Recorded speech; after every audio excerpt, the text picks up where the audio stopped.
121쪽에 있습니다. 누가복음 15장 17절에서 21절까지의 말씀입니다. 24절, 17절에서 24절입니다. 한 절씩 교독하겠습니다. 이에 스스로 돌이켜 이르되 내 아버지에게는 양식이 풍족한 품꾼이 얼마나 많은가. 나는 여기서 줄여 죽는구나.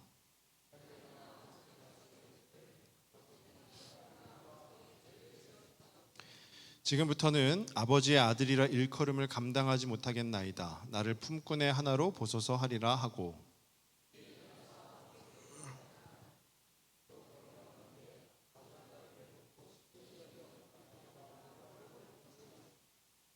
아들이 이르되 아버지 내가 하늘과 아버지께 죄를 지었사오니 지금부터는 아버지의 아들이라 일컬음을 감당하지 못하겠나이다 하나.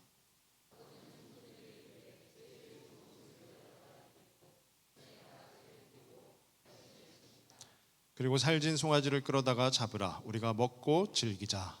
이 내 아들은 죽었다가 다시 살아났으며 내가 잃었다가 다시 얻었노라 하니 그들이 즐거워하더라. 아멘. 오늘 찬양 예배의 주제는 아버지입니다. 아버지. 우리 하나님께서 우리의 아버지시라는 것이죠. 그 말인즉슨 우리는 다 하나님의 자녀라는 것이에요. 그래서 오늘 이 시간 함께하고 계시는 우리 전후좌우의 분들과 함께 잠깐 인사하실 텐데요. 당신은 하나님의 자녀입니다 라고 이렇게 인사하시겠습니다. 네.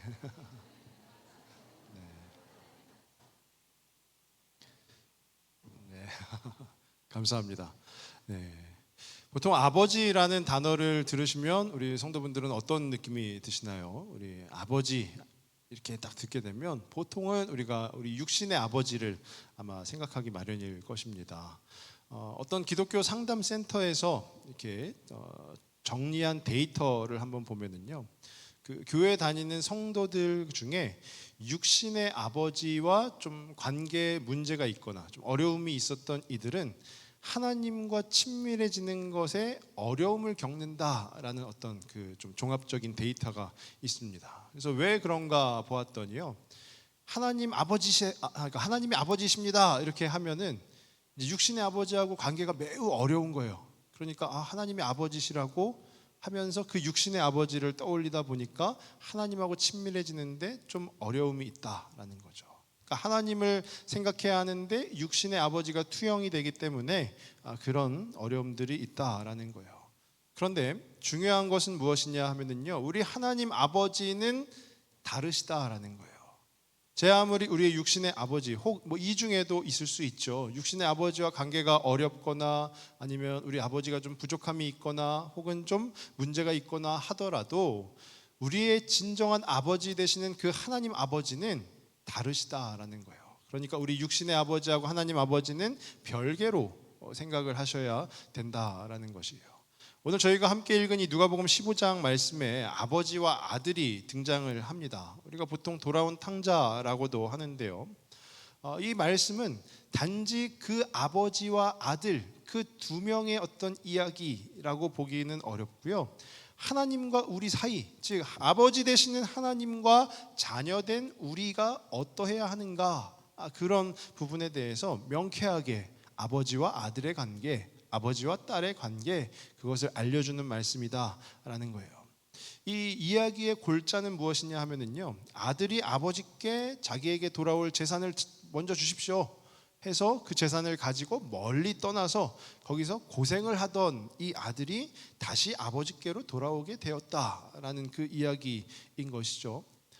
이 누가복음 15장에 보면 이 오늘은 이 아들의 입장에서 좀 살펴볼 건데요, 이 아들이 여러 행동을 합니다. 먼저 아버지에게 아버지 돈 주세요 이렇게 요청을 하는 행동이죠.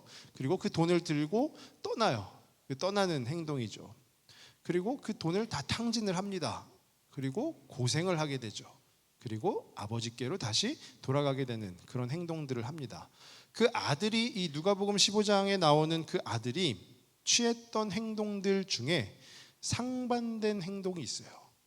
전혀 다른 행동이 있다라는 거죠. 그래서 오늘은 그 두 가지 이 아들이 했던 행동에 대해서 먼저 좀 집중적으로 살펴보려고 하는데요, 그것이 무엇이냐 하면 아버지를 떠난 행동 하나, 그리고 아버지께로 돌아간 그 행동 하나라는 거예요. 아버지를 떠났고요, 다시 아버지께로 돌아갔고요. 그 두 가지 행동에 대해서 하나하나 살펴보면은요, 먼저 아버지를 떠남이에요. 아버지를 떠났다라는 거예요. 아버지를 떠났더니 그곳에는 절망과 후회가 존재하였더라라고 말씀은 기록을 하고 있습니다. 우리 함께 읽진 않았지만 13절 말씀해 보시면은요, 그 후 며칠이 안 되어 둘째 아들이 재물을 다 모아가지고 먼 나라에 가, 이렇게 돼 있어요. 둘째 아들이 아버지께 나에게 돌아올 분깃을 주십시오라고 하죠. 그래서 그것을 다 챙깁니다. 다 챙겨서 며칠이 안 되어서 둘째 아들이 재물을 다 가지고 먼 나라에 갔다, 멀리 갔다.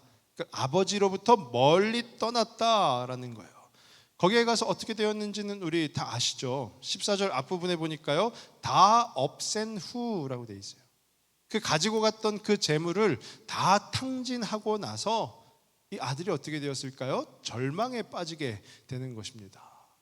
그 아들이 절망에 빠진 이야기가 바로 우리가 오늘 처음으로 읽었던 구절이죠. 17절에 보시니까요, 이에 스스로 돌이켜 이르되 내 아버지에게는 양식이 풍족한 품꾼이 얼마나 많은가, 그런데 나는 여기서 줄여 죽는구나 하고 이제 후회를 하게 되는 것입니다. 분명 아들이 잘못한 것이죠. 아들이 잘못한 거예요.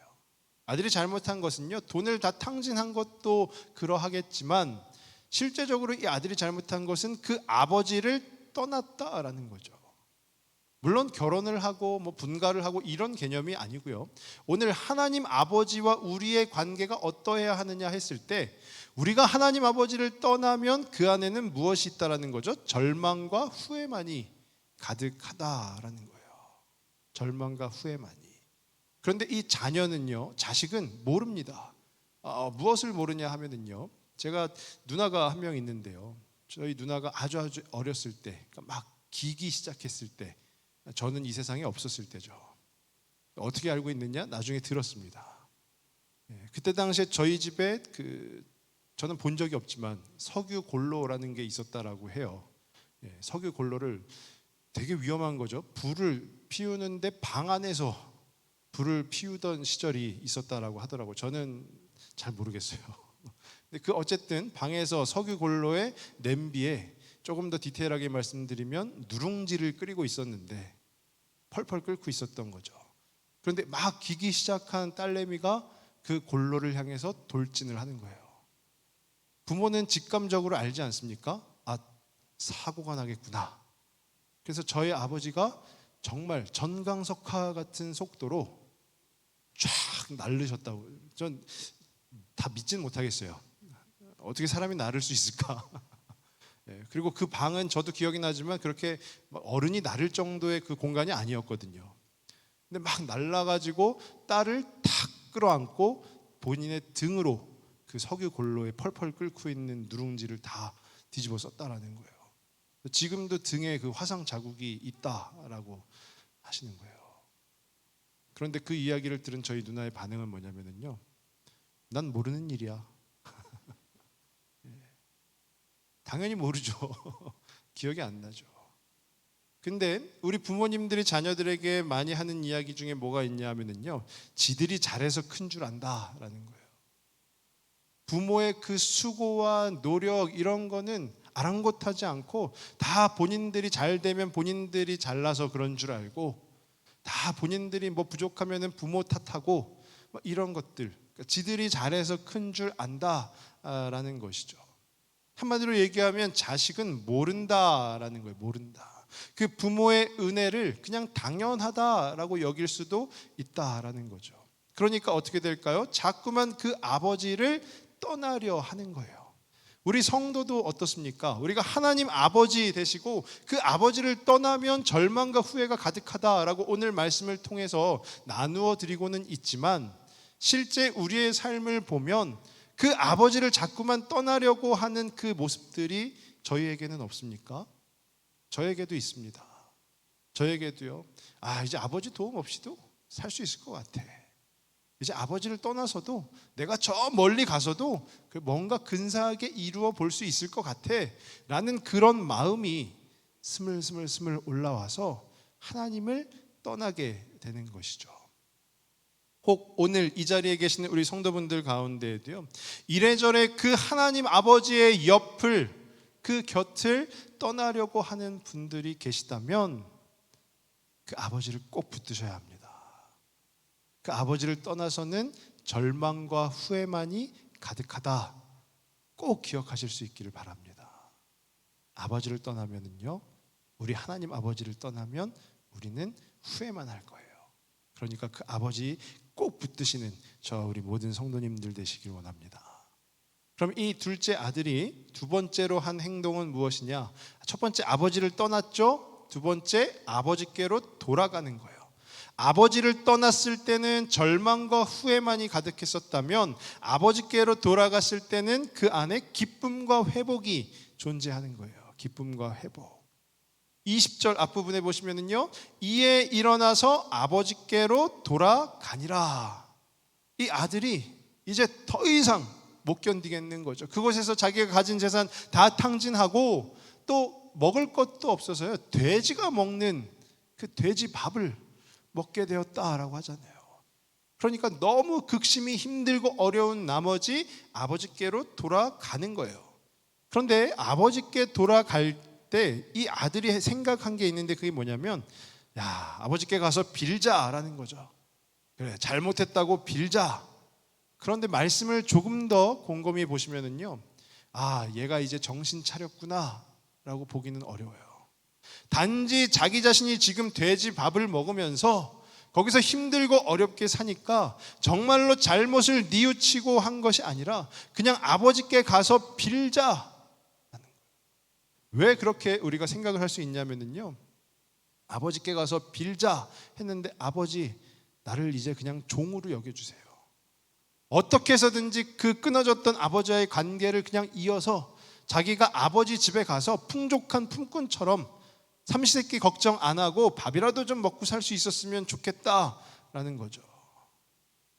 아버지의 마음 이런 것 전혀 모르고요, 자신의 안위만을 생각하고, 그래, 가서 빌자 해서 이에 일어나서 아버지께로 돌아가니라 라고 돼 있어요. 그런데 그렇게 오는 그 아들 녀석이 뭐가 이쁘다고 우리 하나님 아버지께서는 어떻게 하시냐면요, 20절 그 바로 이어지는 말씀인데요, 아직도 거리가 먼데, 아들이 저 먼 발치에서 오는 게 보이는 거죠. 그랬더니 아버지가 그를 보고 측은히 여겨 달려가 목을 안고 입을 맞추니 라고 합니다. 아버지가 저 멀리서 아들이 오고 있는 것을 보고 측은히 여겼다. 측은히 여겼다.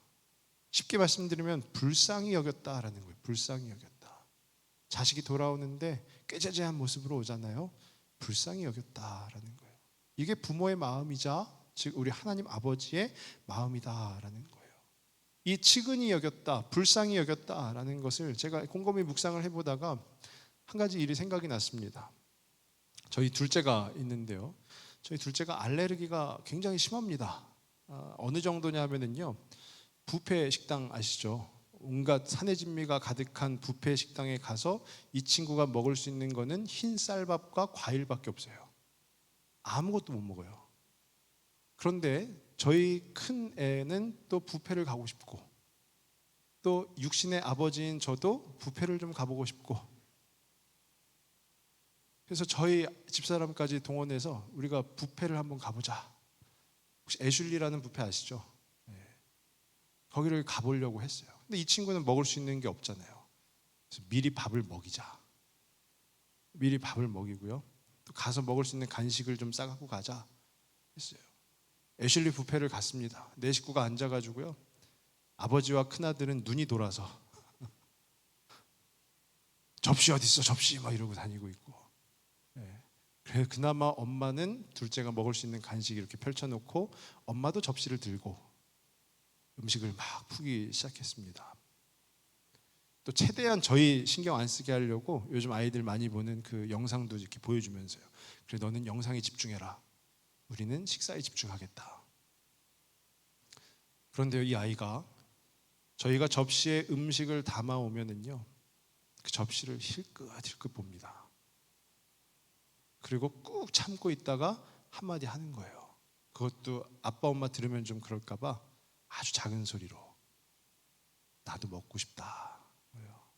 나도 먹고 싶다. 그 뷔페 식당에서요, 저희 집사람하고 저하고 울었어요. 왜 울었을까요? 측은히 여겨, 불쌍히 여겨 운 거예요. 부모는 그런 존재 아니겠습니까? 자식을 보고 측은한 마음, 불쌍한 마음이 드니까 운 거예요.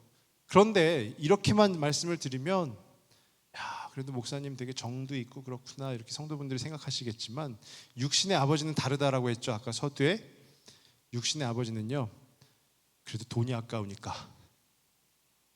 빨리 먹고 가자. 잠깐 눈물 한번 닦고 야, 빨리 먹어. 막 먹고 나왔습니다. 육신의 아버지는 그렇더라고요.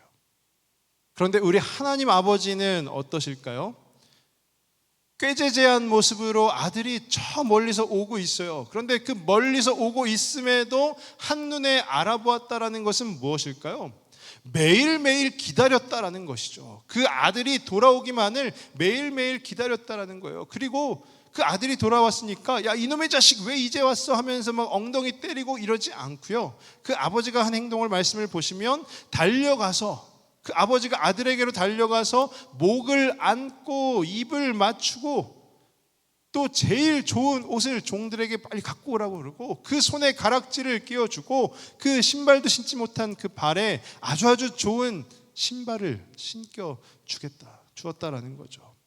그리고 거기에 또 더 나아가서 살진 송아지를 잡아다가 잔치를 열자라는 거예요.